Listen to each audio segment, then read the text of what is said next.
Hello, welcome to another edition of 010 Podcast. I'm Andy. I'm here with Dr. Josie, of course, and today we're visiting with Dr. Maria Dwyer, um, biological dentist. Is that your actual title? Yes, I will claim that one. Okay, okay. Yeah. Perfect. Um, so let's just jump right in, Dr. Maria. Tell us what does that mean? What does biological dentist mean? Good question. I that's a question that I get, most often, and I just have to think of the story when I was working with my marketing team to develop, kind of my brand and my tagline. This was an area that they were really persistent on in trying to get me to change. The term biological dentistry. They just thought that the term biological, it made them think of like, I don't know, like biological warfare. I mean, like not really great images come to your mind, at least their minds when they thought biological. So they really were trying to lean on me to change it to some labels or terms that people might be more familiar with, like they suggested natural, right? Mhm. And I actually have I will answer your question to what biological means, I promise. But, um, you know, the word, when people use the word natural, because you have the word biological, but then you have all these other words that, you can maybe use interchangeably.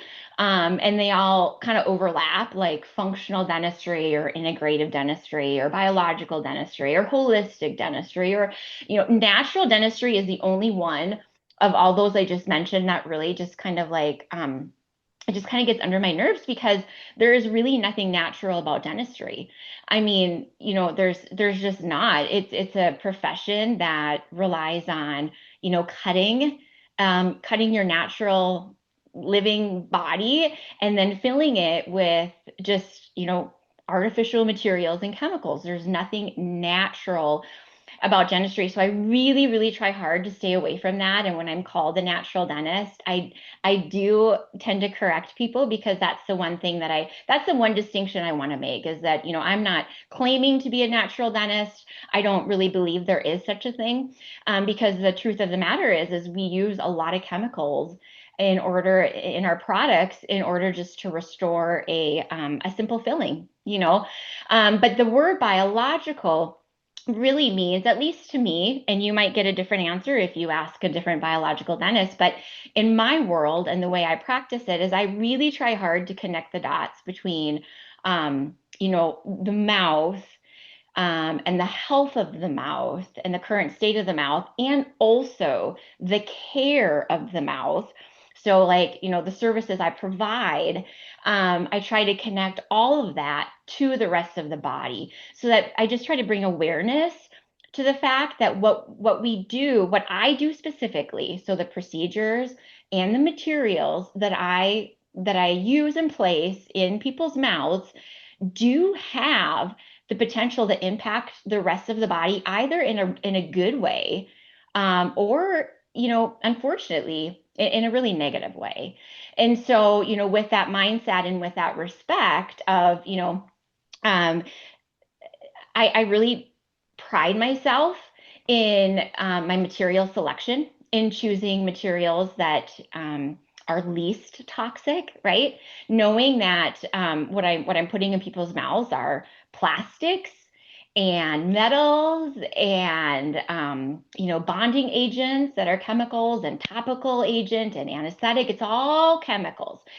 And what we know about people is that, some people can handle certain chemicals okay, and then you got, your next door neighbor who might not handle that same chemical in the exact same way because our biochemistry in our bodies is so uniquely different. And so I try to honor, those individual differences, and I really try to put a lot of thought and intention in my treatment planning and both on how I do it and what I use to do it so that the impact on the body, is just the least negative as possible, the least negative. The best dental care is no dental care. I'm just going to say that. And so, but sometimes we have to do it, right? Sometimes we have to do the filling or the crown.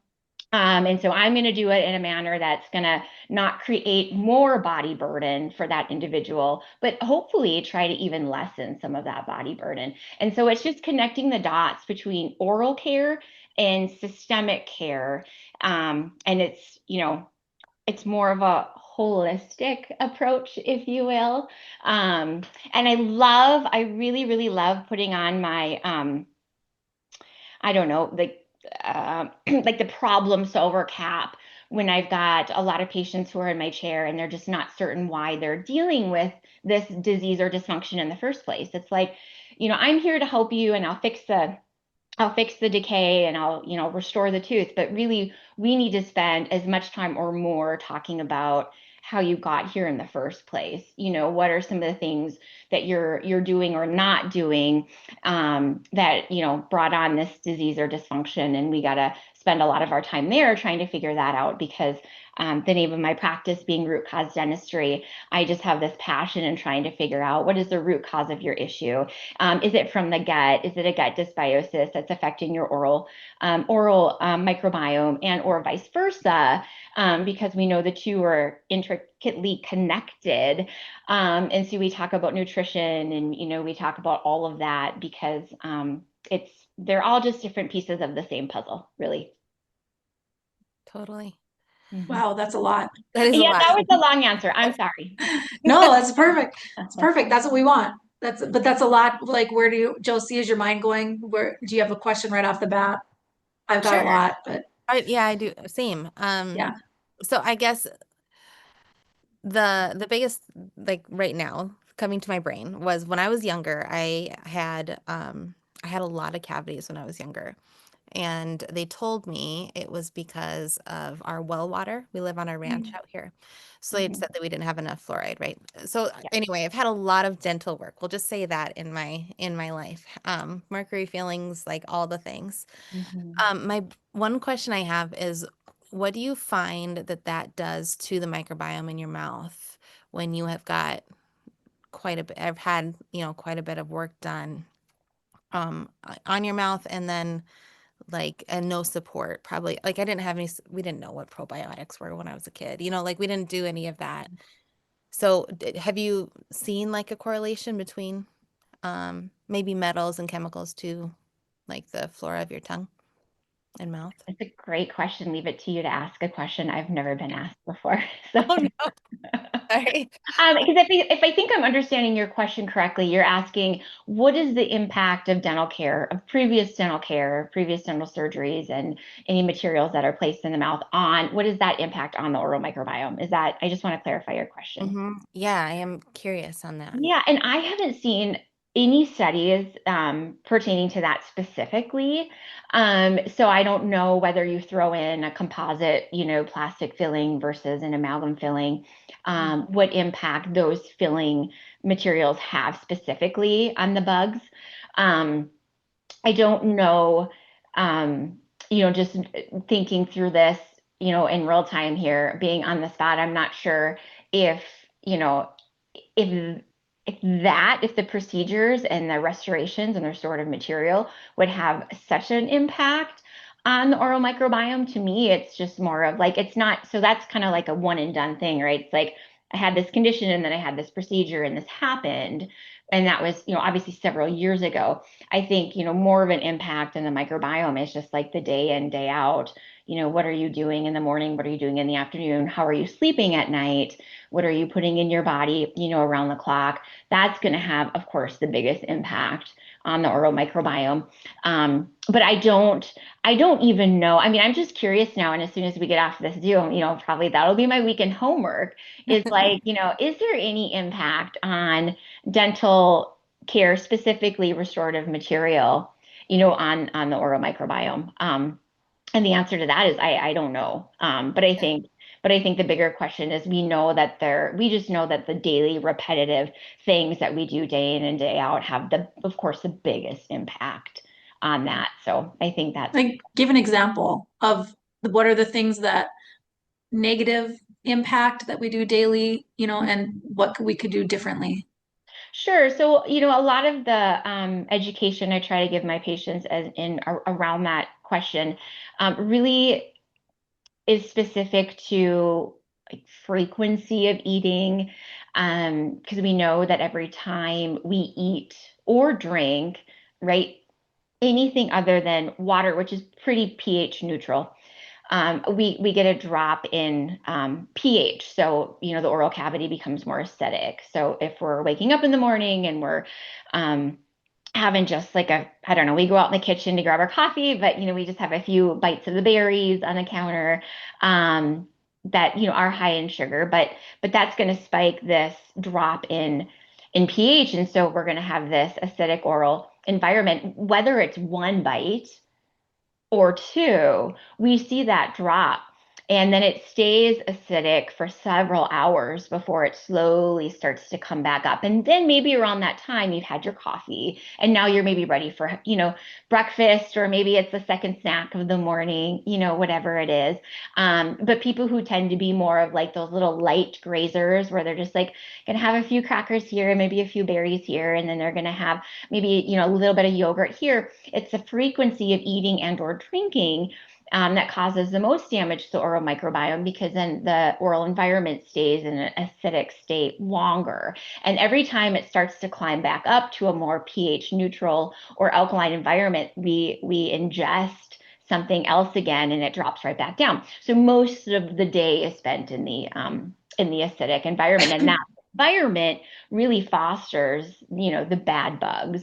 And so then they kind of start to multiply and grow. And one of the little tricks that I try to educate my patients on is there are sprays out there that are alkaline sprays, and so I encourage them to get these little bottles of spray and have them on the kitchen counter or even in your car or your purse or whatever. And after you eat or drink anything other than something that's pH neutral like water, you just do a few sprays of this alkaline spray, and it raises your pH right back up again, so that it doesn't stay suspended in this acidic environment. So, cheating using pH sprays, or just not eating as frequently or drinking as frequently, whether it's, a bubbler or, like any of those drinks, right, are acidic, can cause an acidic spike. And so it's just like education. And then we talk a lot, and I know this is becoming more mainstream, but even just 2 years ago, it really wasn't. But I have spent the last 5 years talking to my patients about the importance of nasal breathing. And Andy, we've had conversations about this. It's partly why you're doing your treatment, is because we want to establish nasal breathing and really minimize mouth breathing. And you would be completely amazed at the number of patients that I see.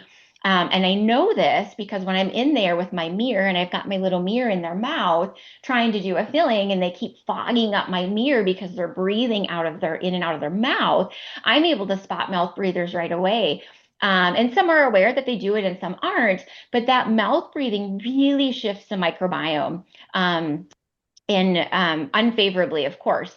And so just being aware of like, what is our breath like?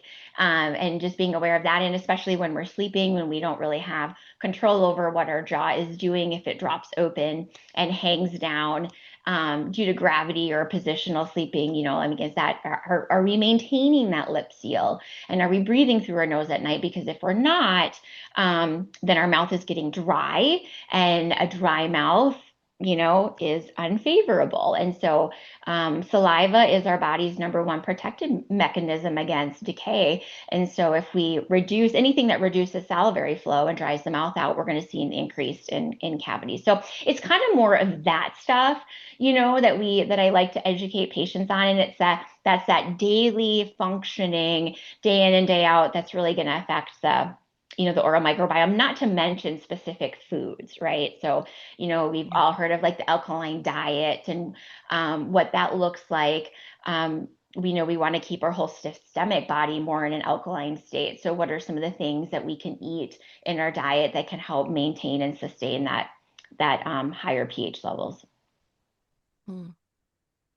Well, Josie brought up fluoride. What are your thoughts on fluoride? Oh, It's pretty controversial. Yeah. I've seen the studies on that, and I can say now, the science is there. It backs up that uh, when you ingest, so like fluoride in the drinking water, when ingested, is not effective against treating tooth decay. It's just not. There are some studies that show some effectiveness when you use fluoride as a topical agent.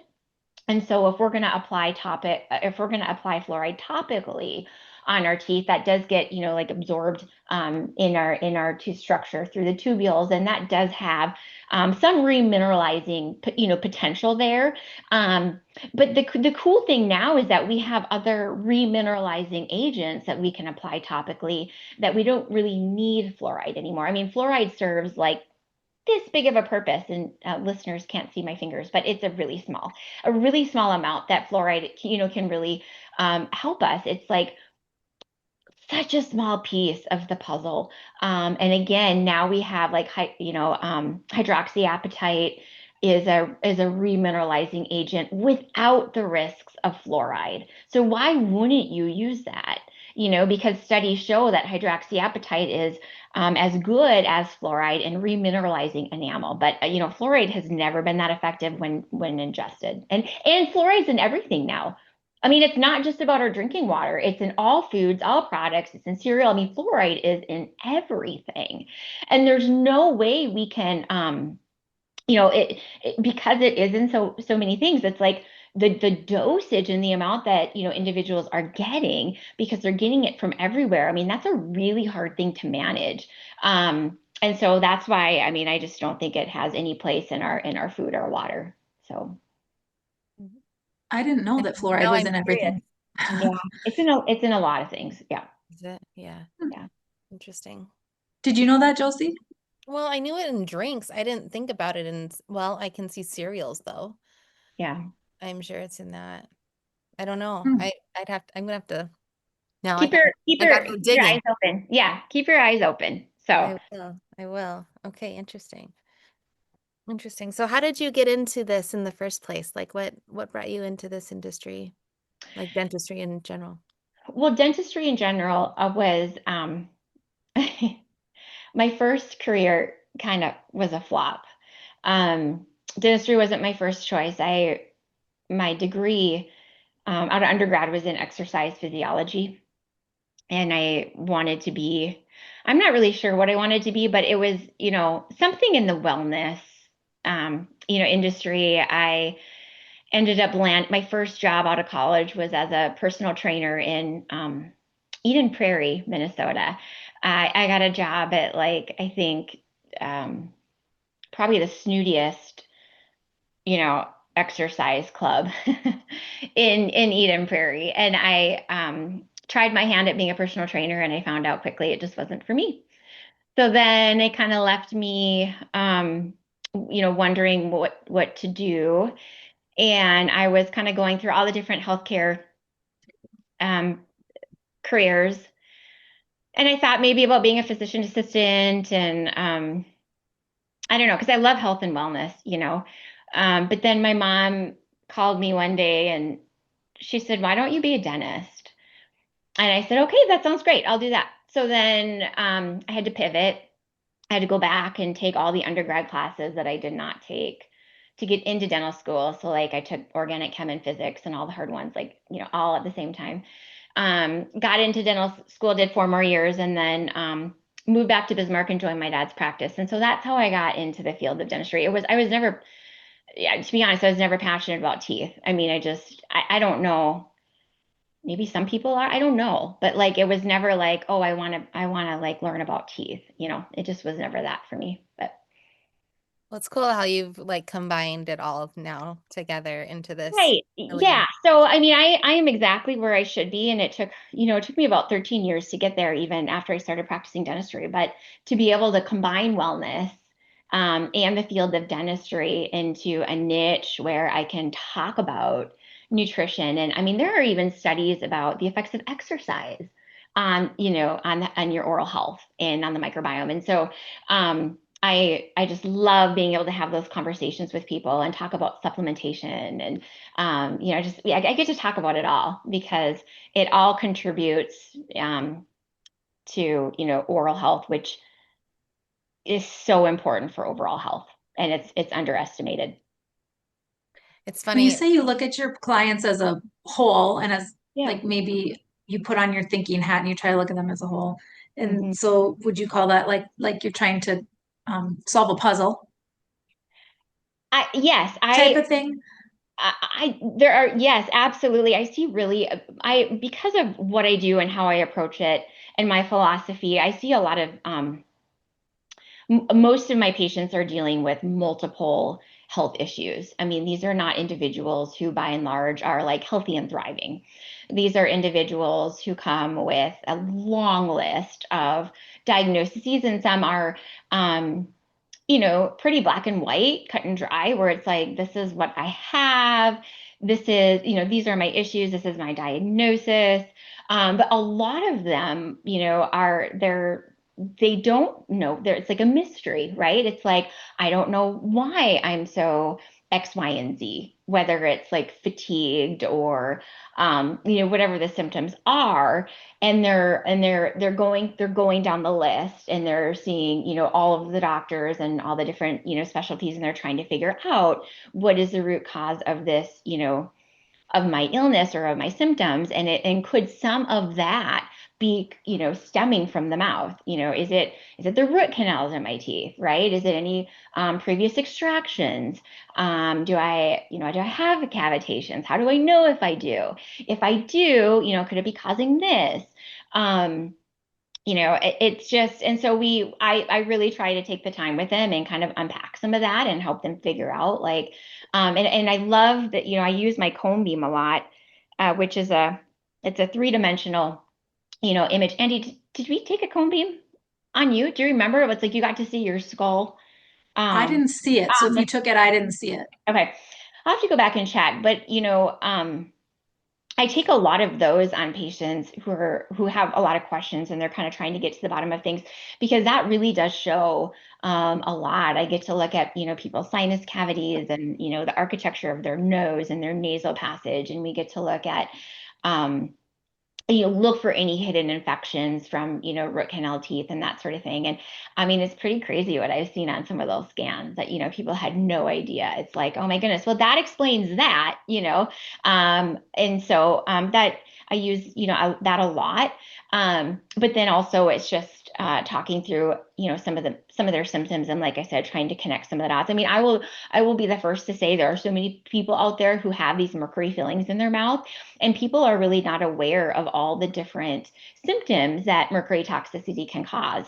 And again, those symptoms are going to be different for each person. And the list of symptoms for mercury toxicity is very, very diverse. And it can be everything from, fatigue, because it strips you of ATP production, to, dizziness and, mental health. I think mercury affects you on every level. And so you can have just a wide variety of symptoms from that. And so then we get into the topics and the discussions of genetics.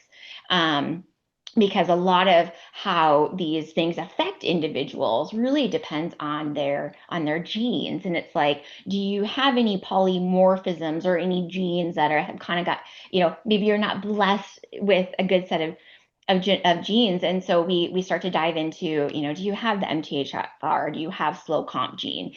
And how does that affect your detoxification and your methylation? And so, should you have laughing gas if you get a filling, or should you not? And if so, how will that affect you? Right. So a lot of that is, also just looking at the genetics and figuring out, I mean, and to be clear, I don't look at their genetic profile.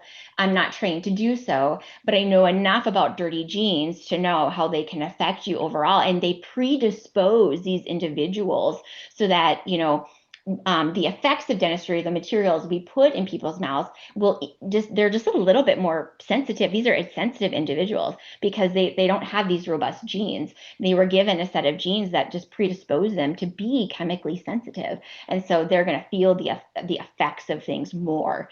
And so we just have to tweak things a little bit more and be more mindful of that. That individualized care that you talked about. Yes. Yeah. Yeah. Yeah. Mm-hmm. What have you noticed when it comes to like jaw and vagus nerve, swallowing, like all of that? Have you noticed a like jaw shape causing some issues with any of those things? Absolutely. I mean, individuals who have smaller or more narrow, I should use probably the word narrow is probably more precise, but individuals who've got, either a very narrow set of, upper and lower jaw, or a mandible or a lower jaw that's more retruded, posteriorly positioned, they really struggle. They really struggle because an initial glance, when I look in their mouth, 8 years ago when I was a dentist, my first thought was, oh, your tongue is so big. Like, why do you have such a big tongue? And it's just like taking up all the space in your oral cavity. And but now I know better. It's like, oh no, your tongue is not too big. It's just your arch is too small to accommodate that tongue. And so we need to expand your lower arch to make room for that tongue. So it's not, the tongue lays over your teeth if you don't have enough room for it to sit within your teeth, and that overlap of the tongue muscle resting on your lower teeth is not favorable and can lead to some undesired effects. In addition, it gets like trapped back posteriorly a little bit more, and so it adds to the congestion in the back of the throat, making it harder to breathe and sleep well. And so I look a lot at jaw shape and form, and half of my practice is in the development of jaws in kids, and teens, and even adults. We can have an impact on jaw structure. And so, Andy, I don't know if you feel comfortable talking about I don't want to put you on the spot, but so we do this, we do this palatal expansion, or this expansion of the jaw, to open up and create more space, and to increase the airway, and so that people can breathe and sleep healthier and feel better, because oxygen like trumps everything, right? So and so I do look at that. I'm just really passionate about that as well. So Yeah. Well, I listened to a podcast years and years ago, like right when I first started listening to podcasts, really. And it was about that. It was about the jaw. And why is it getting so narrow so quickly? Like, why is our jaw shape changing so much evolution wise, I don't know the answer. They didn't really know. They said it was food possibly, but that's yeah, it's completely food. is it. You know, We just don't eat tough a enough heart. stuff. Yeah, Is yeah. it lack Everything. of minerals? Well, no, if you look at and I'm so guilty of this, because I didn't know what I know now. I didn't know that back then. When my kids were babies, I mean, I handed them the baby food pouches, the ones that you squeeze, Yeah. and then just like the liquid food, shoots out the packet, and then Yeah. all the puffs that, would just dissolve. I mean, horrible, horrible. Um, but what we need to be doing is we need to be stimulating those, we need to be using our muscles of mastication from an early age. We need to, because those muscles of mastication are attached to the bones. And if we develop the muscles and stimulate those muscles, it's no different than doing a bicep curl. If we do the bicep curl, and we increase the muscle mass of our bicep, and it's attached to the bone, we get this good bone density and good bone growth. And so it's all about, the Western diet has really become this diet of soft food, and we don't eat from the ground anymore. These raw foods that, that some cultures have to, they have to work hard to eat their food, and so I do encourage parents of young kids to introduce those solids as soon as they can. And now we've got these, chew oral appliances, chew toys that, we can use instead of pacifiers, to help stimulate that jaw growth. Oh, nice. Yeah, I just had that conversation because someone asked me when they should start solid foods. I said, well, how about when they have a tooth so they can eat the solid food, like not to mash it up so that they can eat it. I said their body's not ready for it yet. Even though that they can get it down the throat, get it on the hatch, like that doesn't mean that this body is ready for it. So yeah, I definitely said the teeth thing, and then it made sense to me that they need to be able to chew their food. Yeah. Yeah, very cool. Also interesting. Okay, but I mean, we could talk about the dentist thing all day, but we also want to talk a little bit about Maria, the person, the woman, the mother, the wife, the So tell us a little bit about that, about who you are as a woman. That's a good broad question. So, Very broad, very broad. very broad question, but I love, and I have to say, kudos to you guys. I think that was the one thing that struck me the most when Andy, after you sent me that message to be on your podcast, I had so much fun, snooping on your guys' podcast and, um, just reading the titles, just reading the titles of the podcast and some of the guests that you've had on in the past. I saw that question come up over and over again, and I love how you differentiate, right? Like I think that's so important, and I love that you guys do that. It's like, yeah, like you have this career. It's what you do. It's certainly not, always who you are entirely, anyways. And there's so much more to women than what they show up to do every day. And so I just love that distinction. And how you ask that. I just think that's so beautiful. And I'm so glad that you guys do that. So when apart from dentistry, my passion, and I think for sure my kids um, and one of the draws into the profession of dentistry for me, this is just completely personal, is that I really truly believe that this was a career I could do and do well while still maintaining this, balance between motherhood and career. And so, and from early on, when my kids were little, I just had very strict boundaries around work where it was like, I would, and for most people, it made no sense. And that was okay. It made sense to me, but it was just like, I'm going to work this amount, these days a week. And, when I'm not at the office, I was, at home with my babies and raising them. And I just always wanted them to know that they were, more important, than my career. And so I wanted to make sure that my time and my energy and my efforts were first and foremost on them. And then if they would, I'd put them down for a nap and I'd run to the office, for 4 or 5 hours. And I kind of structured and built my work life around my family life, making sure that I had, I listed, these are my priorities. This is what most important. And then you kind of fill in the pieces that way, right? And work always fell a long second to my kids and to my family. And so, and now that I, have my own practice, I am done at 2:45, 3, so I can rush out the door and pick up my kids, because it was really important for me to be that one to pick them up and say, how was your day at school? Like I want to hear about it.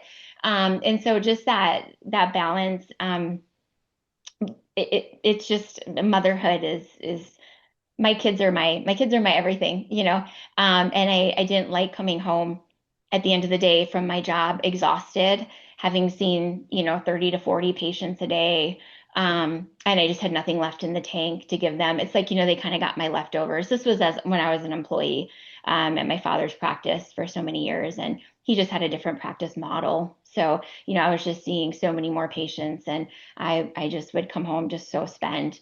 And so that's, one of the reasons I left his practice to start my own, because I wanted to see fewer patients. So I could come home and feel like I had more energy to chase my kids around, and they weren't just getting, the leftovers.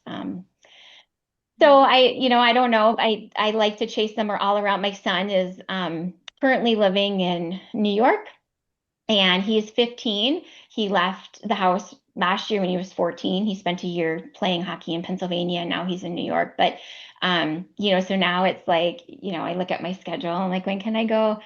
Like next week I fly out to go see him, for 5 days. So that's important. And have always every year been a team mom on my daughter's skating team. And so I travel with them. It's just like I have this FOMO real bad with my children. And so it's like I just don't want to miss a thing, like I'm like all in on all their stuff. Like my husband and I were like we're the coaches of the team, and we're the team moms. And it's like I don't know how many teens coming over tonight for a Halloween party, but it's just like I love parenting, and I just love being all in with them. And so that's just the biggest, part of who I am. Uh-huh. What do you what does like a morning look like for you? Like, do you have I don't know, a routine at I all? do. Yeah, I have a great morning routine. My husband and I, the alarm goes off, and the first thing we do is we both have the Bible app on our phone, but he is always the one who presses play. We're reading through the Bible in a year, so we're on a read through the Bible in a year program, and really excited because we're like getting close to the end. We have like 2 months left, and then we'll be able to say we read through the Bible in a year. So the first thing we do is we hit play and we listen to audio Bible. We listen to whatever passages are assigned to us for that day. And it takes a while. I mean, I don't know if you guys have ever done a read through the Bible program, but I mean, you have to do a good chunk a day in order to get through it. And so that takes up a good chunk of our time. And then we pray together. My husband will pray, and then I'll pray. And, it's just such a gift to be able to pray with your husband. I know not a lot of wives can do that, or a lot of couples do that, but that's always just been like something that's kept our marriage really healthy, is praying together. And so we'll pray for our children and, all the things for the day. And then after that, I have this like red light panel that's on a stand with wheels, and I grab that and I pull it over to my bed, and I have it situated so that I can be laying on my bed, and I can just roll over this long red light panel, and I hit on, and I lay under the red light for 20 minutes. Nice. And I sleep on a PEMF mat, right? So like I have a really good high quality PEMF mat. And so I'm running a program on my PEMF. I'm getting my red lights. And then I get up and I do my makeup, and I'm listening to worship music, praising Jesus. And I just have such a great way to start my day. Yeah. Love that. Yeah. Love that. Love it. What's your mat? What brand did you go with? So good question. It starts with an S. I want to say Yes, I that's want to okay. say it's the Sedona mat. I actually think it is Sedona. Some guy out of New York. I don't know. My parents got one first, and so they did all the legwork for the research. I mean, because I know Beamer is a good mat too. But I ended up going with this Sedona company, and yeah, I like it. I mean, it's just I like things, I'm such a biohacker in nature, but I love the biohacks that I love the most are the ones that are like so easy to do, like lying on a mat while I'm sleeping. Like that's Yeah, so easy for me. Like I can do right. that, right? Like Yes, so you do what you can, but 100%. yeah. Andy's got a Beamer. I laid on hers quite a bit. Yeah, Probably should have yeah, not, but it sounds lovely to have just on your bed every night. yeah. Yeah. Don't even have to think about it. Yeah. Push play. One more quick question, and then you need to go pick up your kids because yes, but Oh my God. what do you do for fun? Oh, great question. Well, so apart from because my kids are my fun, I mean, like they're so Yeah, fun. Just they're yeah. funny and they're fun. But like apart from them, if it's just me, I love to go to the gym with my husband. We go lift together in the mornings, and so on the mornings that I don't work, we go to the gym together. We like to play pickleball together. I think that's fun. I love learning. I just love learning. And so it's like every day, whether, and I know a lot of people do, but it's like with the like what did we do before podcast? I don't even know.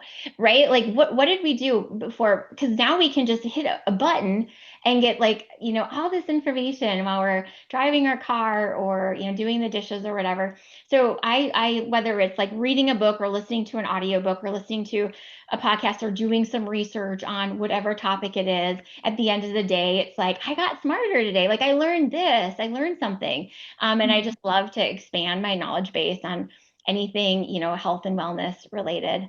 I lead a Bible study every other Thursday night where, a group of ladies come to my house and we learn about the Word of God. And that's really fun, So, yeah, stuff like that. I love it. Yeah. Great. Well, thank you so much for your time today. Like this has been really nice to Yeah. Thank you guys. put a face to you too. That's really great.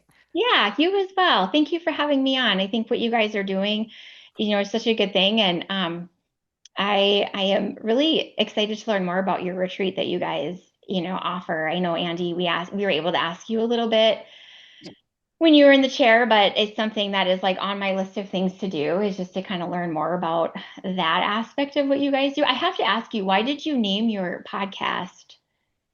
Um, 0 to 10. Yes. Josie. Want me to answer? Okay.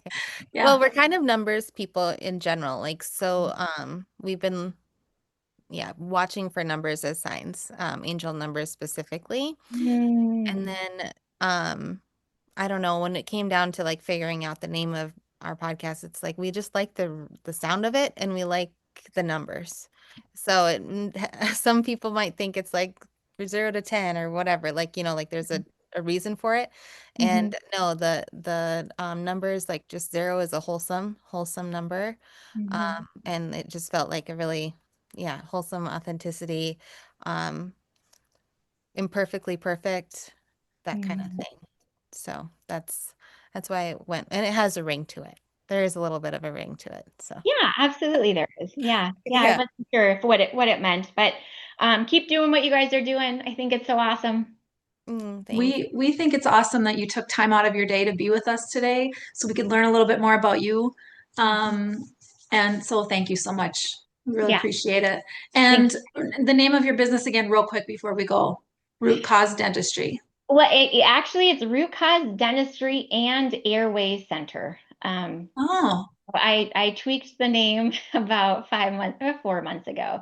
I okay. bought, this laser that helps, get rid of sleep apnea and snoring. And so, with my services that I do to expand, the palate, and now with the laser services to shrink the tissue, my dream and my vision is to really grow the airway aspect of my practice and just really be the airway expert for the people in the community and, the Midwest at large. So I'm excited for the future and what's to come.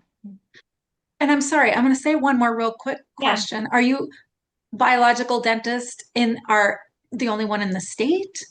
I'm not the only one in the state. No, I believe there are 3 of us. Okay. There's one down in Richardson. Oh, There's one in Fargo, and then there's me. Yeah, so there's 3 of so us. you're the one in the central part of the state. And so yeah, and you had mentioned earlier that I am a client. I have an expander. Love it. I love it. It's so I talk about it a lot. I think I mentioned it on our favorite things podcast, didn't I, Josie? I think Yeah, I did. So yeah, That, I'm a fan. So that's anyway, awesome. That's but great. we'll keep talking about it. Thank you, ladies. Thank All you so right. much. Have a great day. Yep, you too. Bye-bye. Bye.